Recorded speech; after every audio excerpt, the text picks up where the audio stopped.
வந்து 10th maths exercise number 3.14ல இருக்கக்கூடிய 6th some தான்.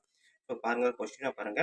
If one root of the equation 3x² + kx + 81 = 0 having real roots ஓகேங்களா, is the square of other ஓகேங்களா. ஒரு ரூட்டோட square வந்து இன்னொன்னோட ஸ்கொயருக்கு சரி ஒரு ரூட் வந்து இன்னொரு ரூட்டோட ஸ்கொயருக்கு ஈக்குவல் அப்படின்னு கொடுத்துருக்குறாங்க ஓகேங்களா. ஸோ அப்போ நான் ஒரு ரூட் ஆல்ஃபான்னு எடுத்தீங்கன்னா இன்னொரு ரூட் எப்படி எடுக்கணும், பீட்டா ஸ்கொயர் அப்படின்னு எடுக்கணும். So alpha equal to beta square அப்படின்றத எடுக்கிறது தான் இங்கே கொடுத்துருக்க ஸ்டேட்மெண்ட் ஓகேங்களா.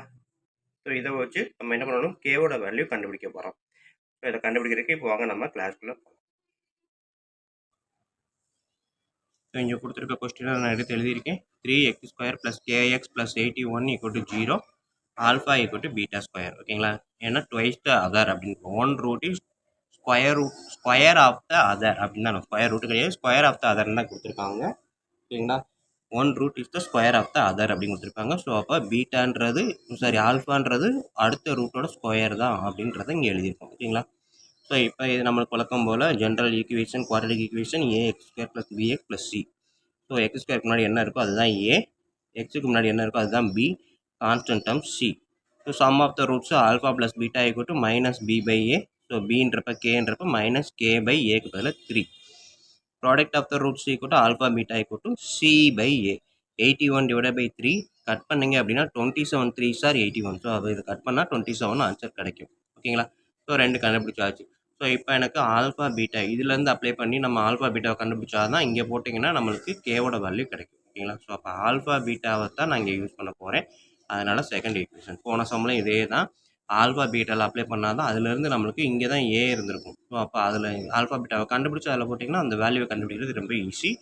ஸோ அப்போ ஆல்ஃபா பீட்டா செகண்ட் ஈக்குவேஷன் அப்படியே எடுத்து எழுதுறேன். ஆல்ஃபா பீட்டா = 27 பிகாஸ் அடுத்த ஸ்டெப் ஆல்ஃபா வந்து பீட்டா ஸ்கொயர் நம்மளுக்கு கிவன் ஓகேங்களா. Alpha = beta square. ஸோ அதை தான் இங்கே போடுறேன். ஆல்ஃபா பதில் பீட்டா ஸ்கொயர் இன்ட்டு பீட்டா இந்த மாதிரி இருக்கும். இது வந்து தேர்ஃபோர் சொல்ல முடியாது, அதை அப்படியே ரெசிப்ரோக்கல் தலைகளாக போட்டால் அதுக்கு பேர் பிகாஸ்னு அர்த்தம்.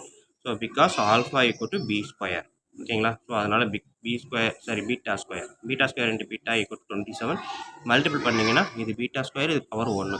ஸோ நடுவில் மல்டிப்ளிகேஷன் இருக்குது, பேஸ் ரெண்டும் சேமாக இருந்தால் பவரை ஆட் பண்ணலாம். 2 + 1 3. So beta cube = 27. அப்போ பீட்டா = 27 ஸ்கொயர் ரூட் எடுத்தால் கண்டிப்பாக +3 மட்டும்தான் வரும் ஓகேங்களா. ப்ளஸ் ஆர் மைனஸ் போட முடியாது. ஏன் அப்படின்னு பார்த்தீங்கன்னா 3 × 3 × 3 இதுதான் வந்து கியூப் ஓகேங்களா. ஸோ இதை மல்டிபிள் பண்ணிங்கன்னா 37 தான். இதே -3 × -3 போட்டிங்கன்னா minus into minus plus, plus into minus -27 வந்திருக்கும் ஓகேங்களா. ஸோ அப்போ -27 வந்திருந்தால் மட்டும்தான் பீட்டாவோட வேல்யூ மைனஸாக வரும். +27 இருந்துச்சு அப்படின்னா கண்டிப்பாக பீட்டாவோட வேல்யூ +3 தான் ஓகேங்களா. ஸோ பீட்டாவோட 3 அப்படின்றத இதே ஈக்குவேஷன் அப்ளை பண்ணி பாருங்கள். ஆல்ஃபா பீட்டாக்கு பதில் 3 = 27 ஓகேவா. ஸோ அப்போ இந்த 3 வந்து அடுத்த சைடு வரும்போது 27 / 3ன்னு வரும். கட் பண்ணிங்க அப்படின்னா 9 3s are 27 ஓகேங்களா. ஸோ இதுதான் ஆல்ஃபாவோட வேல்யூ. ஸோ அப்போ எனக்கு இங்கே வந்து ஆல்ஃபா வேல்யூ கிடச்சிருச்சு, பீட்டா வேல்யூ கிடச்சிருச்சு. நெக்ஸ்ட் ஸ்டெப்பு, ஸோ ஆல்ஃபாவோட வேல்யூ 9, பீட்டாவோட value 3, sub in equation 1. So equation 1ல் ஆல்ஃபா + பீட்டா = -k/3, அதாவது சம் ஆஃப் த ரூட்ஸுக்கு நம்ம கண்டுபிடிச்சி வச்சோம் இல்லையா, அதில் அப்ளை பண்ணுறேன். ஸோ ஆல்ஃபாவோட வேல்யூ 9, பீட்டாவோட வேல்யூ 3.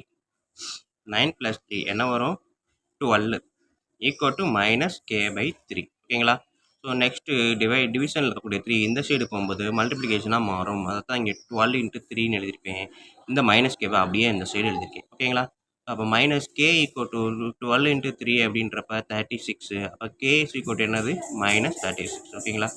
ஸோ -k = 36, k இந்த மைனஸை இந்த சைடு கொண்டு வந்துடலாம் ஓகேங்களா. ஓகே ஸ்டூடெண்ட்ஸ், ஸோ இதுதான் வந்து நம்மளுக்கு இருக்கக்கூடிய 6th சம்மு. ஸோ பார்த்தீங்கன்னா ரொம்ப ஈஸியான சம் தான். 2 நிமிஷம் கூட ஆகாது இதை செய்கிறதுக்கு. பட் வந்து அடிக்கடி கேட்கக்கூடிய ஒரு கொஸ்டின். 2 தடவை நீங்கள் பார்த்துட்டாலே போதும் தான் நமக்கு அழகாக மைண்டில் நிற்கும் ஓகேங்களா.